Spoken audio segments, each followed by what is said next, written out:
ચૂંટણીમાં જોવા મળ્યો છે સુરતના યુવકનો દબદબો। સીએમ મમતા બેનર્જીએ લગાવેલા આરોપનો આપ્યો જડબાતોડ જવાબ। પશ્ચિમ બંગાળ વિધાનસભા ચૂંટણીના ગરમાયેલા રાજકીય માહોલમાં હવે સુરતના એક યુવકના નામે જોર પકડ્યું છે। પશ્ચિમ બંગાળના મુખ્યમંત્રી મમતા બેનર્જીએ સુરતના ભાજપ કાર્યકર્તા દીપ પ્રજાપતિ પર બંગાળનું વાતાવરણ ડહોળવાનો ગંભીર આક્ષેપ કર્યો છે। આ પ્રહાર સામે જડબાતોડ જવાબ આપતા દીપ પ્રજાપતિએ હુંકાર કર્યો છે કે તે કોઈ બાંગ્લાદેશી નથી, પરંતુ એક ભારતીય નાગરિક તરીકે ક્રૂર ટીએમસી સરકારના શાસનમાંથી બંગાળને બચાવવા માટે ત્યાં ગયો હતો। મમતા દીદીએ કીધું ગુજરાતી અહીંયા કેમ આવે છે? બાંગ્લાદેશી આટલા બધા ઘૂસેલા છે, એમને કંઈ વાંધો નથી, એમને ગુજરાતીથી વાંધો છે। અગર જો ટીએમસી કાલે આવ્યું ત્યાં તો મારા પર તમે આંગળીના વેઢે ગણી નહીં શકો એટલા કેસીસ હશે, અને એવા કેસ નહીં, આર્મ્સ એક્ટ, દેશદ્રોહીના કેસ હશે, રેપ હશે, મર્ડર હશે, એવા બધા કેસ હશે।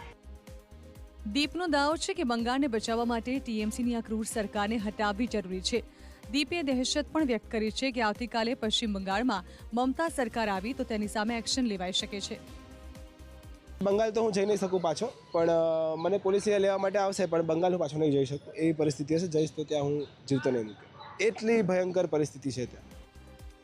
દીપનો દાવો છે કે તેણે પોતાના અંગત ખર્ચે 2.5 મહિના સુધી બંગાળમાં રહીને લોકોની વચ્ચે કામ કર્યું છે।